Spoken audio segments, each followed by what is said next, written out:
Per la seconda serie in corsia 1 Giulio Angeloni, alla 2 Fabio Grazioli, alla 3 Riccardo Citrona, alla 4 Jacopo Vittante, alla 5 Giulio Gambarotto, alla 6 Davide Zancanaro, alla 7 Ludovico Niero, alla 8 Elia Regonaschi.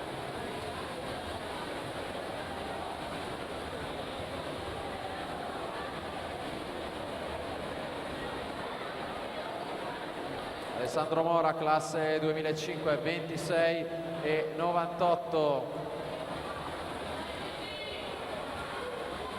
ai 50 metri.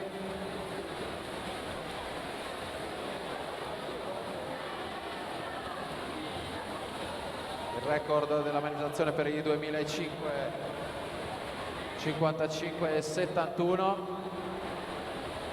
Al tocco Alessandro Mora, vicinissimo al record, 56,01 si aggiudica questa serie, anno di nascita 2005, passa al comando della classifica provvisoria, la partenza alla seconda serie.